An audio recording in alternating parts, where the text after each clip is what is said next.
Welcome to the In My Opinion Show with Ronald Barrington Robinson and friends, seen on the internet 24 hours, 7 days a week. I would like to say thank you for our millions of viewers worldwide for supporting this show. I want to introduce our very talented co-host, Ms. Jackie Williams. Hello, everyone. And Mr. Henry Hatter. Hi, Ron and Jackie. It's good to be here. Thank you. America the Beautiful. Let's take a candid look at what is happening in America and around the world. Here in America, we have lone wolves, adults killing hundreds of innocent people. We have school-aged children killing dozens of innocent schoolmates at schools. We have thousands dying of opiate use. If that's not enough, we have law enforcement killing thousands of citizens a year. We have a president that can't tell the difference between a lie and the truth. The U.S. has thousands of men and women stationed around the world claiming to spread democracy. We have a foreign power, North Korea, threatening to destroy the U.S. with nuclear bombs. Right here at home, Flint, Michigan, death is imminent for many. For several years, we're forced still to drink poison water, have the highest water rates in the country that has already killed untold citizens. Thousands more have been sickened. Hundreds of unborn aborted. All because of lies and stupid bureaucracy from the governor on down to local city leaders. This behavior is more reminiscent of third world countries. First, let's talk about opiate use that's killing thousands in prisons and imprisoning thousands more. Doctor prescriptions by the millions written. Insurance companies billions of dollars in profits. Television and social media glorifying drugs. Is this America the Beautiful? I think not. We're talking about opiates, Jackie. Give our viewers your view. Well, this epidemic is really running across America rapidly, and unfortunately, it is not always the user's fault. When they allow the regulations to the pain meds to be loosened, a lot of doctors prescribe more, and this is very highly addictive. And I don't think they did enough research before allowing the FDA? Which one? Yeah. Okay, Food and Med. Before they had approved it, I don't think it was enough research behind, how it said may cause, because these are highly addictive. But I want to point out that the people that you see addicted to this is not your typical people that are on drugs that people stereotype. These are not people that are not working. These are not people that are having a hard time. These are working individuals. A lot of them are working individuals that have gone to their doctors to have some type of pain release. And they've been given this medication, which is so highly addictive, it has caused for them to be highly addictive to it, and then caused for them to overdose because your body yearns to have more of the medicine, and that's when they're ODing, and that's why they're having to have not just medical professionals, but police officers, ambulatory services, able to administer something to help bring them out if they are to overdose, because they're dying locally. In Mount Morris, just I believe in the last 2 months, they had 4 people die from the same apartment. And they're not the typical people that you would think would be on drugs. These are nurses, a school teacher. So this is what I'm saying. This is hitting the professionals per se, and it is running rapid. And because they did not see it coming, they're behind trying to catch up with the solution to it, so to speak. Well, you mentioned earlier that you've taken a class. Yes, Convoy of Hope, when they had the Flint, and it was a beautiful program which brought all Flint together, and they offered health services and screenings and food and clothing and shoes free for all Flint residents regardless to your financial background. And one of the things that Genesee County Health Department was trying to, mental health, was trying to express is that we need more people active in the communities able to combat this situation.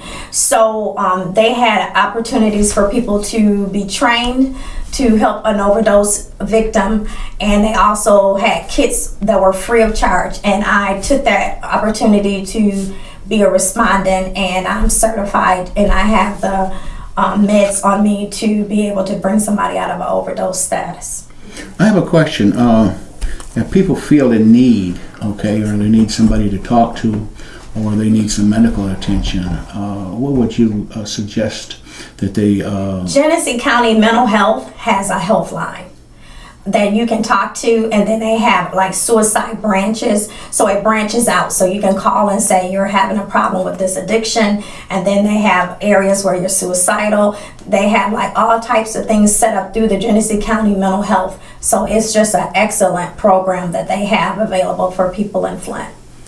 Mr. Hatter, what are your thoughts? Well, thank you. Mine are, first of all, going to be in the way of questions to Jackie because she's the subject matter expert here. Jackie, how does the type of opioid drugs that has now become an epidemic in Genesee County and elsewhere in Michigan, how does that drug differ from drug combinations of cocaine? Well, cocaine And is... one is probably closer to being a legal drug, and the other is probably under the table type of drug. Right, because if you were to seek out cocaine, you would have to illegally do it, and you would spend money to do it. Opiate, you can use your insurance card. So it's rapidly available to people because they just go and get it filled, versus having to track down someone who is selling illegal drugs. In your opinion, which drug is most vulnerable to the population, including kids and all people? Prescription, because it's easier to obtain. It's everywhere. It's everywhere. ubiquitous. Because people go to the doctor, and then that back to, I think we talked prior to the show starting, we were talking about how it's your responsibility. You know, and when I say yours, my responsibility is Ronald's, is Henry's. When your doctor give you a prescription, it is your due diligence to check the warning label. When you see those commercials may cause dizziness, don't just dismiss that. You want to make sure you're checking to see what has been researched, because everything that's on the warning label, I want to make sure you hear this, has happened. Did you know that? Everything they put on the warning label has happened, and that's why it's recorded on the warning label. So this is not something they're just putting out there to scare you. These things have taken place, and they know that more things could possibly take place. So do your due diligence and make sure that just because your doctor is prescribing something, if it's causing for you to be knocked out for an unlimited amount of hours, and you're losing data in your mind of what's going on, be good and call your doctor. Due diligence, make him give you something else or lesser the dosage. You don't have to take stuff if you're not in pain. You don't have to take it. I mean, consult your doctor and tell them, give me something less, potent, and they can do that. And also, don't use other people's drugs. Okay, I can speak from facts. When I got hurt on the job, okay, I was prescribed some medication. I took maybe 2 doses, 2 pills, and immediately I started feeling funny. But what I did was I immediately called the doctor and told him that, listen, this is not, I can't take this stuff, okay? And I was told to flush them, in which I did, and I'm glad I did, because anytime you're taking medication, as Jackie mentioned, you're not feeling you're feeling something other than what you should be feeling in your mind, consult your doctor and see what he or she has to say. Now, there are 84,000 kids in Genesee County, school-age kids, K through 12. What do you tell students? Now, they're probably listening to you right now. What do you tell students about the danger of opioids and how you resist them and what to look for? What people don't understand is when you go to the pharmacy and the pharmacist prescribe you medication, he doesn't just prescribe you medication. He looks at your history. He looks at what you're already taking. He looks at your size. He looks at your weight. He looks at your age. I mean, there's a lot of determining factors. So if I try to take Ronald's medication, we're not the same size, we're not the same height, it might be too strong for me. So that's why you should not take other people's medication, because I had some mother give my son, when he wasn't feeling good, some of her medication, and I had to educate her of how dangerous. But I was paying attention, and I noticed that he wasn't, he was doing a lot of sleep. What do you sleep for? You know what I mean? Because things that are abnormal, you pay attention.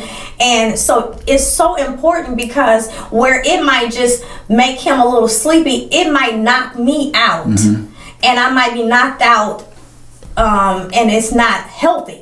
You know what I mean? Well, what do you tell kids who are listening to the show right now who have drugs in the kitchen cabinet or the bathroom cabinet? They're just there, accessible to them. They don't tell the mom or dad that they're going to go to the cabinet and take a drug. What do you tell them? What kind of precautions would you give them? You really do. And this is a likelihood to be the kind of way that students access those drugs. Yes, because that's what they said. It's a commercial. I'm glad you said that, Henry, because there's a commercial that says, I don't know his name, Tommy's going to visit his grandmother. And it's the most dangerous visit, because grandma had all this medication. She doesn't have it put up, and he just goes through and picks out what he wants.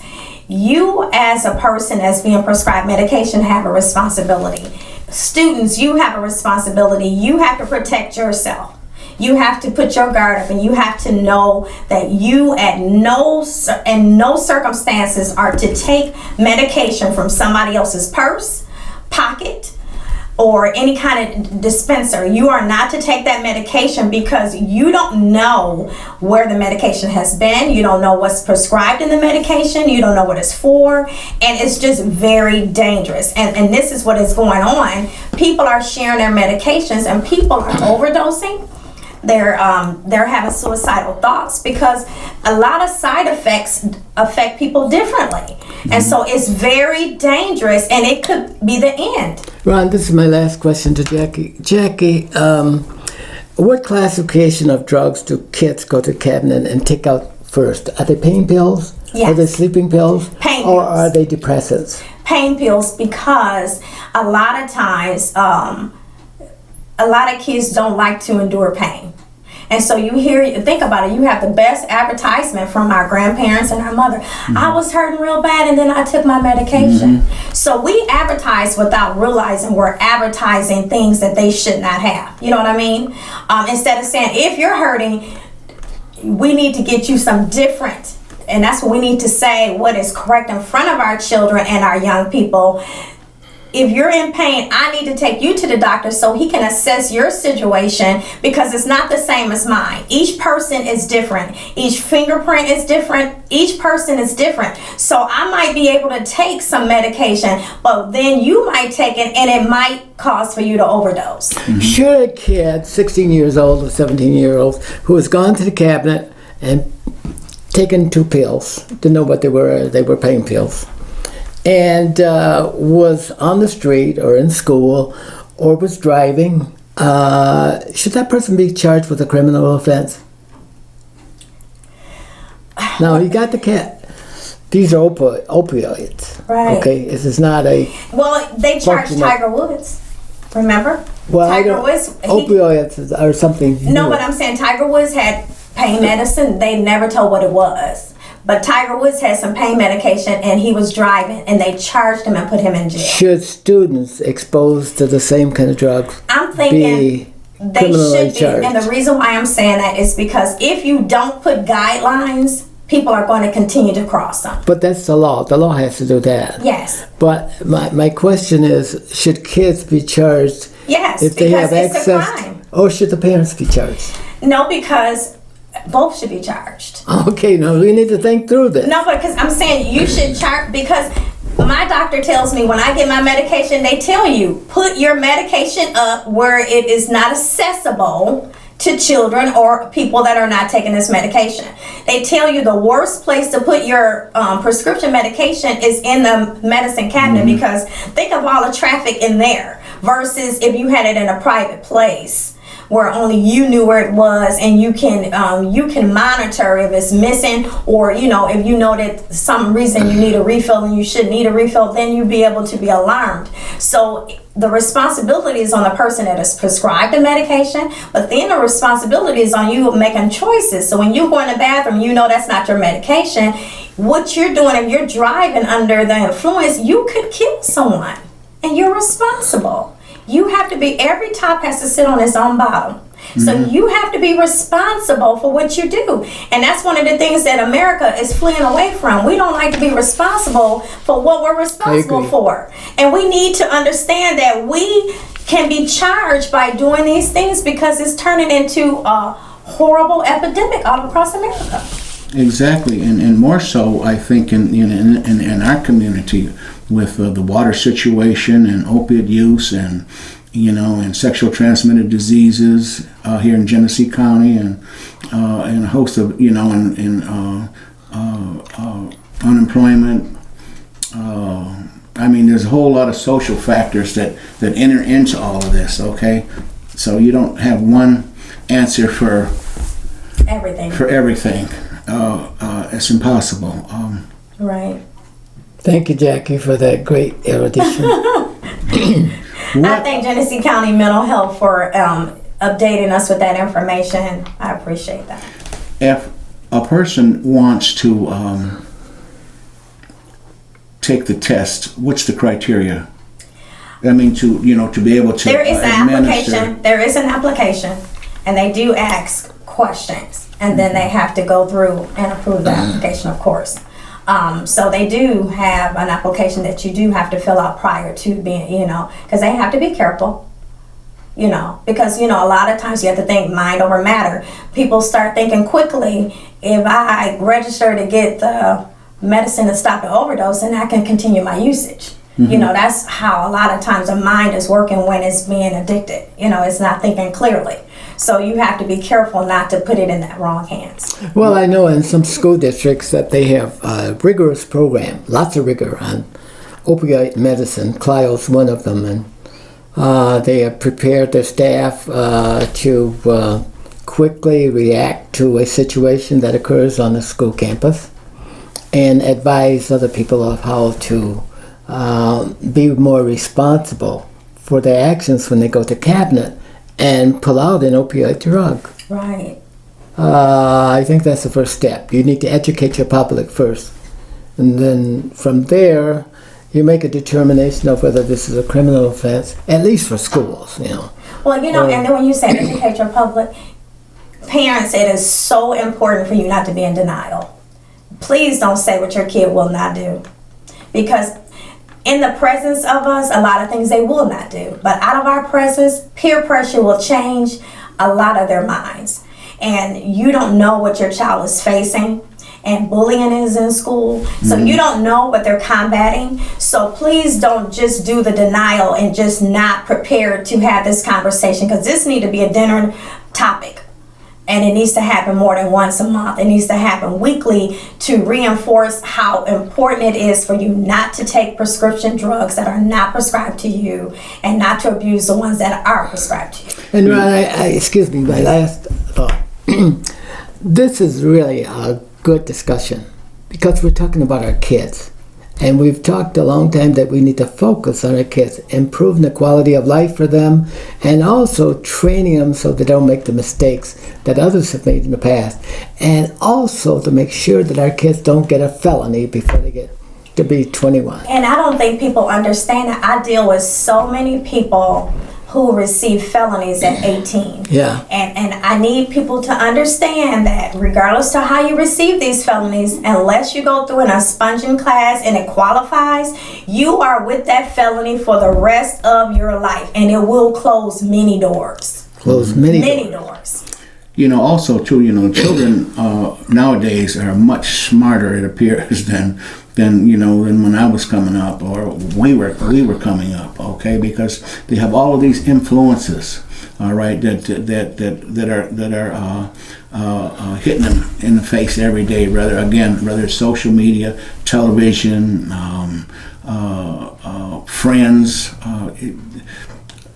and that. What are some of the questions on those tests, or not tests, but those to qualify you for what I'm trying to you're remember doing? briefly. It was like maybe 2 or 3 pages. It asks about, if you're married, how long have you lived in a house, because that's important. Because a lot of people who are not stable in their thinking, they tend to move a lot. And they were kind of giving me reasons why they had these on there. And I was like, oh, that's really good information. They asked to see if you're stable. They want to make sure you have a driver's license, make sure that, you're being a responsible citizen first. Because a lot of times when you have an addictive personality, you're not responsible in a lot of areas. So most people that are living day by day are not handling long term. The more you talk about that, the more questions I think of. But that's dedicated to adults. But we want to save our kids. That our focus should be on our kids first. Right. And because the consequences are far more outreaching. But the focus is on the kids, but what it is our parents have left the home. They left the responsibility and they've transferred it to the schools. They transferred it to their friends. They transferred it to the street.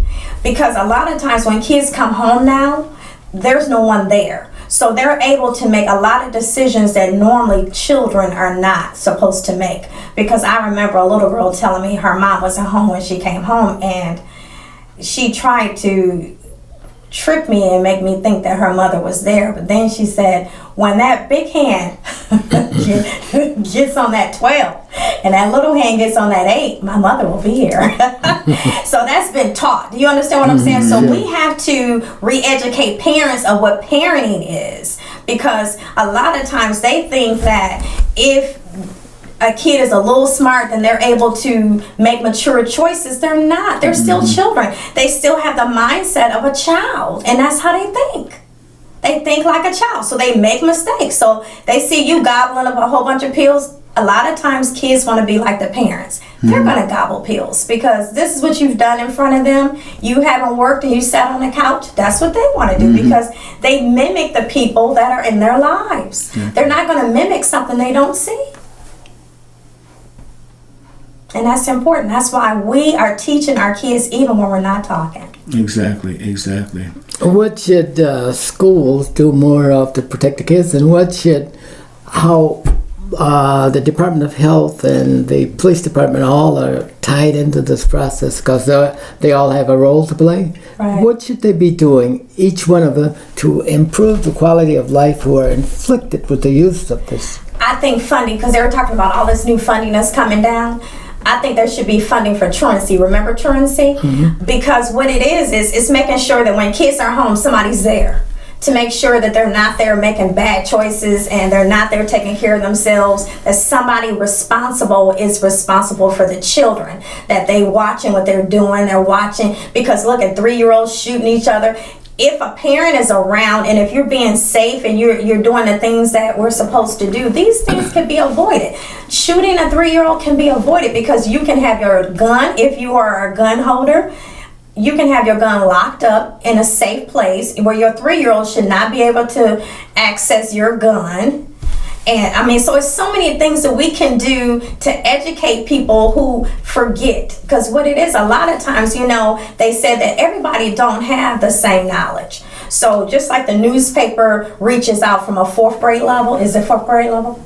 It's because that's how we have to come at the parents. We have to reach them at a 4th grade level, so we're not missing anybody, but we're capturing everybody. And we also can't continue to demonize our children too, because you know they look at an adult as a role model. That's right. Okay, and we cannot demonize our children, because their futures are at stake. Right. Okay, and we have to teach them the best that we know how. All right, positively, that look, that's mom or daddy or grandma's medication. All right, and also count your pills, because you don't know what's on your children's minds. You know what I mean? Go in there and open up that bottle and count them every day. That's good. That's and good. make sure that you know that you have what's supposed to be in there. Okay, because as Jackie mentioned, you know what I mean. These are children. All right, and they think like children. And then everything is accessible now. You can go online and see people ODing. You can go online because there's no filter. You know, the filter is the parent. We are the filter. Parents are the filter. We are here to filter what our kids are, you know, come in contact with. That's what our job is, to filter and to teach. It's not the school's responsibility to teach them all these things. They reinforce what we're teaching at home. So we have to go back. To me, I would think that the first course of business would be to educate that home. We have to get homes turned back into homes and not houses. Because we have to take the parents back to the house. Kids can't be left endless hours with no supervision. We have to make sure that parents are able to understand good bedtime, so they're making good choices. You know, because a lot of times if you're not getting enough rest, you're not making good choices. You know, just like us, we're not making good choices. So I think it needs to be transferred back to the home. We need to educate the parents, and then the schools will reinforce, and we will support, and so will the police department and ambulatory services. Again, we got about 30 seconds. Again, tell our viewing audience where you can go to get help, not just only here in Flint, Michigan, and Genesee County, but I'm sure other states around the country. The health department all across the United States is taking an active role in this. The health department can give you the branches that you need in your state or your country or your city. So please reach out. Don't just deal with this. You're not alone. We have help coming. We have funding coming. Please contact your schools if you don't know. I'm sure they can give you some resources as well, and we can beat this thing. Thank you. Thank you, Jackie. This is Ronald Barry Robinson and friends for the In My Opinion show, saying until next time, stay focused.